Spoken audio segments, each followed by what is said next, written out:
Okay, let's start with something heavy. Imagine a newborn baby. Science somehow guarantees this child will grow up to commit truly evil acts, real darkness. Do you let that baby live? Just sit with that for a second. What's your gut reaction? Oh, yeah, that hits hard immediately Mm. because it throws potential and consequence right up against each other, doesn't it? Exactly. We pull back from judging before something happens, but the certainty of future harm, it forces you to think about free will, protection, all of it. Where does that line even exist? And picture this future, maybe it's not far off. A simple genetic test at birth flags an evil gene. Not just a risk, a guarantee. This kid will cause suffering. Is that a win for science? Eradicating evil. Or is it terrifying arrogance? Right, playing God, basically. Deciding who gets a shot based on their DNA. Who gives us that right? Well, the idea of finding one gene for evil, Mm. it sounds neat, Mhm. tidy, but human behavior, especially something like evil, just it's tangled. Mm. Genetics plays a part, sure, but Mhm. environment, experience, choice. Reducing it to one gene feels Mhm. risky, like a dangerous oversimplification, maybe. It does. Yeah. I remember seeing a kid once, maybe 6, 7, systematically torturing a bird. And the look in his eyes wasn't anger, it was detached curiosity, like he was running an experiment. Chilling. Yeah. And I just stood there, froze, told myself, not my place. But what if I was seeing the very start of something really dark? Was that innate? Or did my silence, my inaction somehow feed it? What does that bring up for you? That image, it shatters that comforting idea we have about childhood innocence, doesn't it? Mm. That detached curiosity you saw, it points right at the big question. Is empathy built in, or is it learned, nurtured? Mhm. And what happens if, for some, that spark just isn't there from the beginning? We love saying no one is born evil. It feels good, right? Hopeful. Means everyone can be saved. Sort of. Mm. But the second a kid does something awful, we scramble. We look at their DNA, their parents, their history, hunting for that built-in flaw. Why do we ditch nurture for nature so fast? What's that really about? I think it's about distance, our need to, put it in a box. If evil is born, then it's them, not us. An aberration, something Yeah. separate. Yeah. But if it's learned, then we have to look at our part, our society's part. And that's uncomfortable. It's like a psychological shield we put up. And this isn't just like philosophy talk. This is real. The teenager who walks into a school. Was he broken from the start? Destined? Or was he broken by the world? Failed again and again. Leaning too hard one way or the other has huge consequences. Yeah. Immense. Yeah, if you only see inherent flaws, you might miss the societal problems, the things we could fix. You miss prevention opportunities. Right. But if you ignore biology completely, you might miss early warnings, dangerous blind spots. Okay, make it personal. That genetic test, it's positive. For your child, the one you adore. Evil gene. Does your love? Does it flicker? Turn into fear? Do you start trying to overcompensate, maybe push them towards it by accident? Can that label become a self-fulfilling thing? Oh, absolutely. Labels, expectations. They're powerful. Just knowing about that gene, even if it's not 100% certain, could change everything between parent and child. You could create this feedback loop where the fear itself shapes the outcome you're trying to stop. I heard a forensic psychologist talk about child psychopaths once. He said the really terrifying part wasn't the violence, it was the absence. A void in their eyes where empathy should be. Mm. Was that void there at birth, like preloaded emptiness, the idea that the defining thing is what's missing? Yeah. That's stark. It really challenges the common idea that empathy is universal, just something that can get damaged. Yeah. If for some people it's fundamentally absent from the start, well, that forces a total rethink, how we understand it, how we might intervene, if we even can. And is evil even universal, like intrinsically wrong no matter what? Or is it just cultural rules, things we learn? If you grew up totally isolated, no society, no judgment, would evil even be a concept for you? What's the bedrock of our morality? It's that classic nature-nurture dance again, isn't it? There's probably some innate aversion to certain things harming others, maybe, but labeling something evil, condemning it, that feels very much learned, shaped by culture, by values. Think how different moral codes are across time and place. The apple doesn't fall far from the tree. We all say it. Is that genetics pulling the strings, or is it the shadow of the parent, blocking the light, stopping the kid from being different? Nature or nurture in a folksy saying. But it's never that simple, is it? Proverbs like that, they capture something we see, patterns maybe, but they miss so much, don't they? People break molds. They have agency. They're influenced by things way beyond their family. That saying sees the similarities but ignores the power of choice of different environments. Think about Eichmann. the Holocaust architects? Were they born monsters? Or did the system, the ideology, make them capable of that? Did it just strip away their humanity bit by bit until following orders was the only thing left? The banality of evil idea. It's chilling. Evil looking like a guy behind a desk. Yeah, Hannah Arendt's point is so unsettling because it suggests ordinary people can become part of something monstrous, not out of deep hate necessarily, but through not thinking, just going along with authority. It makes you realize how systems themselves can corrupt, how ordinary people can do terrible things. Okay, pause. Picture the worst person you can imagine. Someone real, maybe from history. No, honestly. Can you find one moment, one turning point in their story where maybe, just maybe, a different choice, a connection could have changed things? It's uncomfortable to think about, that potential for change, even in the darkest stories. Looking for those moments. It forces you to see development as dynamic, right? Not just predetermined. It shows how much environment intervention can matter. It fights against a purely they were doomed view. Suggests maybe there were chances, however small. It's easy to condemn people you think are born bad, puts them over there, us versus them, clean break. Right. But what if your goodness is just luck, good circumstances? Are you actually good or just untested? Never put under the kind of pressure that creates monsters. That thought can shake your own sense of self, can't it? Judging others definitely props up our own sense of being okay, morally speaking. But questioning the role of circumstance, it builds empathy, doesn't it? A more nuanced view. Reminds me of Socrates knowing you know nothing, especially about someone else's core nature. Okay, dark hypothetical time. You could guarantee your child will be good, no dark impulses, but the price, a big chunk of their free will, their spark, their messiness. Would you make that trade? Saint or flawed human? What does human even mean then? That forces you to define what you value, right? Is goodness only meaningful if it's chosen? Battling the dark side. Or is a pre-programmed lack of evil okay, even if it costs autonomy? The full, messy spectrum of being human. You see a headline, teen psychopath on rampage. What's the first question in your head? What's wrong with their brain, the biological route? Or what's wrong with their world, the societal one? Which question feels safer tonight? That first instinct says a lot about our biases. We definitely gravitate towards simple explanations for horrible things. It's human nature. Blaming biology can make it feel distant, uncontrollable maybe, but looking at society forces us to look at ourselves, our collective responsibility. Okay, rapid fire. Child soldier does awful things evil. The warlord who forced him, is he the evil one? The world that stood by complicit? Where does it start? Who's really to blame? Can you even pinpoint evil like that? It's such a tangled mess. Exactly. Those questions show how systemic so much violence is. Blame is hard to pin down in these huge, complex situations. Evil isn't just one person. It can be a network, a result of many forces working together.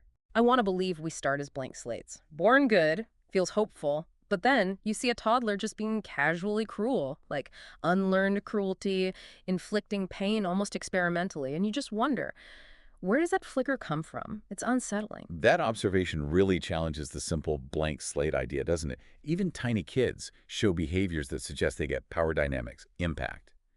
Hints at maybe innate stuff that then gets shaped by life. Heard this story once. Two brothers, same horrific abuse growing up, absolute hell, identical. One ends up a violent offender, lost. The other becomes a paramedic, saving lives. Same roots, same poison. Completely different outcomes. How does that fit nature versus nurture? Just blows it up, really. Shows resilience, the unpredictability of people. That's a powerful example. It highlights that interplay, nature and nurture, plus individual factors, resilience, choices, protective things. Even in the worst circumstances, outcomes vary wildly. It's complex. Okay, here's maybe an unpopular thought. What if some people are just born with a profound predisposition to darkness? Brain chemistry that fundamentally lacks empathy. And maybe denying that, insisting everyone can be fixed, is kind of a dangerous sentimentality, leaves us unprepared. It's a chilling idea. That raises a tough question about limits. We need to believe in change, in rehabilitation, it's vital. But acknowledging that for some, there might be innate limitations.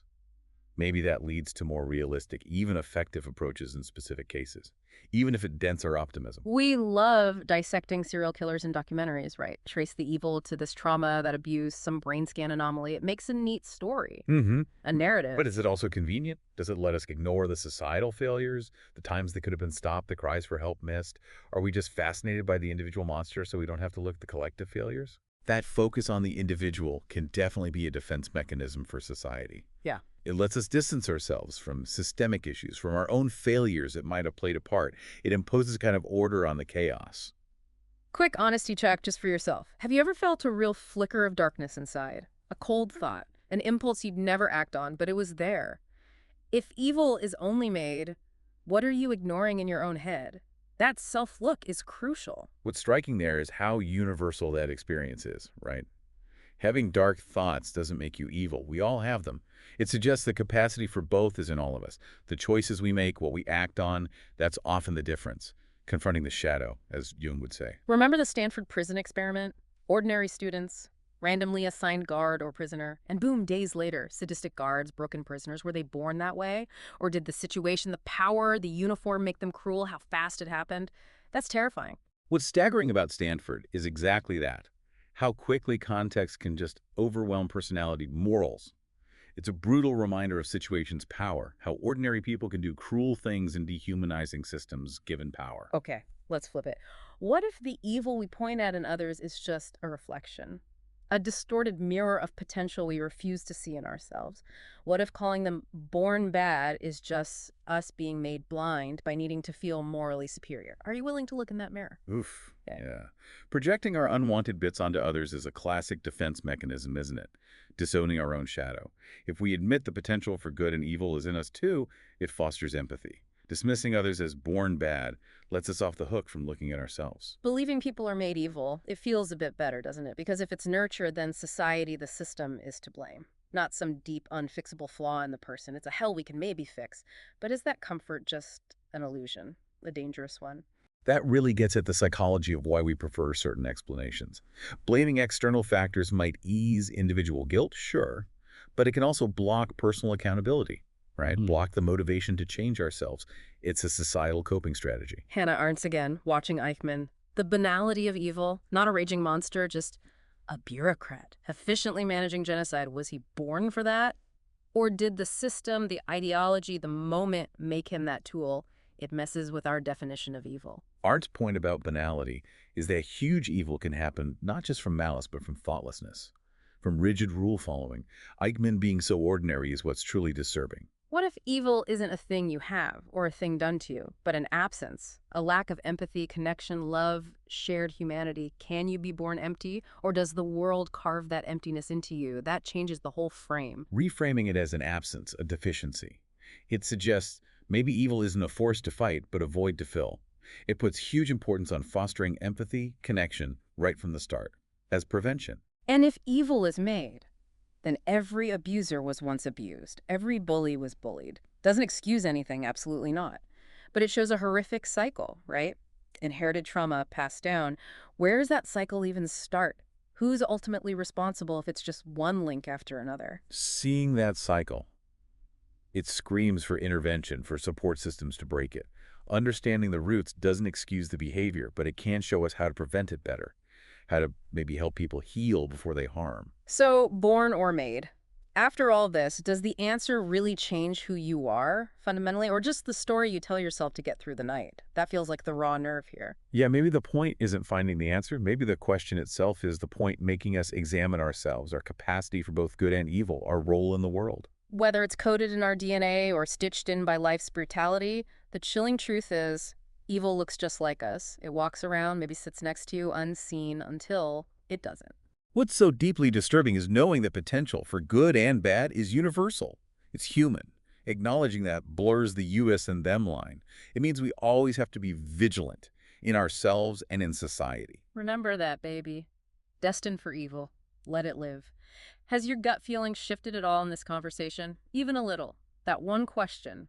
It's a mirror to our deepest values. Going back there, it just highlights that constant tension, doesn't it? Wanting safety, predictability versus compassion, the value of life, even potential life. It pushes our moral reasoning to the absolute edge. If this deep dive got under your skin, if the questions are louder than the answers, share it. Talk about it with someone who isn't afraid of these shadows. See where they land. Having these tough conversations is how we grow, isn't it? Challenge assumptions. It's in the discomfort that real understanding can start. What if this focus on evil being made is just our desperate need for control? A belief that if we just tweak society enough, find the right algorithm, we can engineer it away. Maybe even out of ourselves? Is it about understanding or just wanting control in a messy world? That's a sharp question about motivation. Yeah. Is focusing on environment truly about prevention? Or is it fueled by a maybe naive belief that we can create perfection, an evil-free world by pulling the right levers? Flip it again. What's more comforting? Believing evil is born a cosmic mistake, nobody's fault really, or believing it's made our failure, yeah, but maybe something we can unmake. Which weight is heavier? Neither feels easy. It's that choice between helplessness and responsibility, isn't it? Innate evil feels fatalistic. Made evil carries the weight of collective blame, but also collective hope for change. Different burdens, for sure. We slap the label evil on people like a biohazard sticker. It lets us dismiss them, categorize them, avoid the hard work of trying to understand. Is that self-protection? Or is it moral cowardice? That label is a shield. That labeling creates an other, definitely. It stops empathy, stops understanding the tangled factors, it's psychological distance, keeping uncomfortable truths away. Imagine really looking into the eyes of someone who's done terrible things. A real person. What do you see? Monster or broken human? Can you hold both ideas at once? That takes real empathy, real strength. It forces you to confront that they are still human, often with histories of pain themselves, holding both realities, their responsibility, and their possible victimhood. That's key to a fuller, more humane understanding. Think about your own family. The black sheep, born that way. Or was the environment toxic somehow? How much was them? How much was the situation? Family stories often have these complicated, uncomfortable answers buried in them. Looking at our own families can show that nature-nurture interplay across generations, right? It makes it less abstract. We want to believe everyone's born good, it's nice, but is it also blinding? Does that hope stop you seeing warning signs? The potential for darkness that might just be part of being human? Maybe that hope has a hidden cost. Believing in inherent goodness is powerful, drives positive action. But acknowledging the potential for darkness, too, that feels more realistic. It might lead to better prevention, better intervention, because you're not ignoring half the picture. A psychiatrist once said the capacity for evil is like a loaded gun in everyone's mind. Most never pull the trigger. Is the gun evil or the choice to fire? Jung's shadow, again, our fears, but also our potential. That analogy nails the duality, doesn't it? The potential is there. Our choices, shaped by everything around us and inside us, determine what happens. Owning the shadow isn't about embracing evil, it's about understanding its presence. So if evil is mostly made, then every time we look away from injustice, ignore casual cruelty, dismiss someone's pain, are we, silently, helping build the foundation for future darkness? That puts a heavy weight on all of us. If environment is key, then yeah, our actions, even our inactions, matter hugely. Passivity towards cruelty can absolutely help create environments where bad things grow. You think you'd spot born evil, but Bundy was charming, Gacy played the clown. Evil often looks disturbingly normal. Like you. Like me. That's maybe the scariest part. It's disguise. The mask of normalcy is terrifyingly common. It means we have to look deeper than the surface, understand motivations, context. You don't have to be born a monster to become one. If evil is made, maybe you just need the right pressure, the right permissions, the right silence from others. Milgram showed us that. Ordinary people, capable of cruelty under orders. Deeply unsettling. Milgram is a stark reminder of how potent authority and context are, how fragile our own moral lines can be when pushed. Who gets to decide anyway? If a soul is born bad or ruined by life, a priest, a scientist, a grieving parent, whose definition of evil even holds weight. There's no ultimate judge here. The definition itself is a mix of so many things: philosophy, religion, science, personal pain. No single view owns it. Each offers just one piece of the puzzle. I used to lean heavily towards made evil. Felt right. Then I met someone. And the coldness, the lack of empathy, it just felt so innate, unshakable. It really shook my certainty. What if hope is sometimes just a comforting lie we tell ourselves? Personal experience can just shatter theories. Encounters like that force you to question, don't they? To stay open. Yeah. To admit your framework might not cover everything. That's uncomfortable, but it's how we learn. Nietzsche warned about fighting monsters, right? Be careful you don't become one. Does labeling someone born evil, does that start us down that path? It's a powerful warning about judgment. Nietzsche saw how judgment, condemnation, can dehumanize us as much as the person we're judging. Calling someone born evil creates distance, blocks empathy, maybe hardens our own hearts in the process. There's this unspoken fear tangled up in the whole born versus made thing. What if the answer, either way, points a finger back at you in ways you haven't thought about? That background hum of dread says a lot. The fear might be about our worldview getting shaken, our sense of control. If evil is innate, it challenges universal goodness. If it's made, it implicates us. Both are deeply unsettling possibilities for different reasons. Ever catch yourself thinking, oh, they were just born broken? What if that thought is a crack in your own empathy? A slip towards a simpler, darker view? Maybe that judgment says more about your limits than theirs. That encourages us to really examine why we jump to those conclusions. Is labeling someone broken a way to avoid the harder work of trying to understand, to connect? Maybe it's not clean. Maybe evil is just this chaotic dance. Dark potential meets a world that either feeds it or starves it.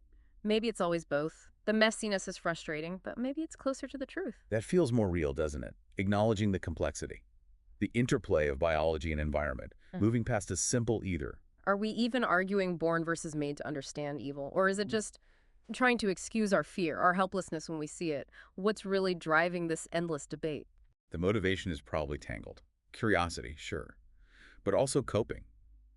Trying to find order, predictability, meaning when faced with something terrifying and seemingly unstoppable. If you really, truly believed evil was mostly born, genetic, how would that change how you interact with people? Every day. It would have to shift everything. Believing in mostly innate evil, it could lead to a more deterministic view, maybe less hope. It could foster division, distrust, change how we structure society in ways we can't even predict. Here's the uncomfortable truth, maybe. Born evil kind of lets society off the hook. Made evil means we have to look at ourselves, our complicity, which shame is easier to carry. That's a stark choice, different kinds of accountability. It really highlights the ethical weight of where you land on this. One view shifts blame, the other demands collective responsibility. It's about where culpability lies. Your partner confesses they feel a born darkness inside them. Do you stay? Or does their honesty suddenly become terrifying? That vulnerability is confronting. Wow. Yeah, that scenario tests the limits of acceptance, doesn't it? Tests whether fear overrides love when faced with perceived inherent darkness in someone close. Challenges trust itself. Born this way feels like an ending, an epitaph. Made this way feels like a desperate question we don't really want to answer. One's a full stop. The other is a call to action we often ignore. That difference is huge. It frames how we approach things like justice, rehabilitation, prevention. One suggests fixedness, the other implies change is possible, intervention is urgent. Imagine that future where evil is bred out or goodness is engineered in.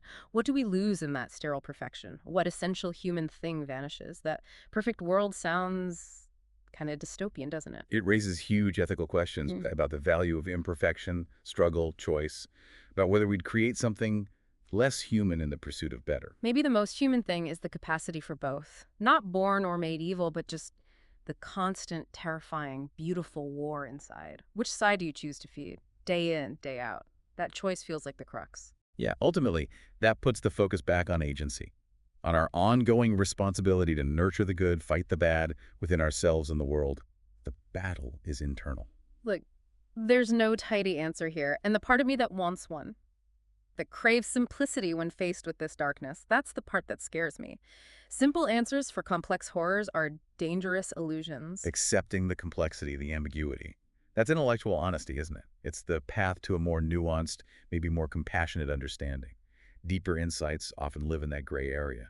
We're all wrestling with this, fear of the darkness out there and in here. At least we can be honest about not having easy answers. And creating space to explore these questions openly, without demanding simple solutions, that's vital. It's about the process of asking, not just finding one right answer. That evil gene idea, maybe it's not about being doomed. Maybe it's about having the profound capacity to choose evil or to choose against it. Maybe the potential itself is the terrifying, beautiful point. That reframe puts agency back in the center, highlights the power of choice, even with challenges or predispositions. The gene might load the gun, but we choose whether to pull the trigger. People aren't born evil or made evil. People simply are, and what they become. That's the terrifying, beautiful, unending war fought within their souls and across the battlefields of their lives. A powerful closing thought. It emphasizes that dynamic journey of becoming, the constant shaping between our nature and our experiences. Did that feel like an answer? Or just more questions? Good. Maybe listen again. Sometimes the ambiguity holds the deepest truths. Yeah, revisiting complex ideas lets them sink in deeper. You catch new layers. And if this challenged you, maybe shook some certainty, share it. Start a conversation that actually matters. Sharing difficult ideas sparks dialogue, pushes thinking.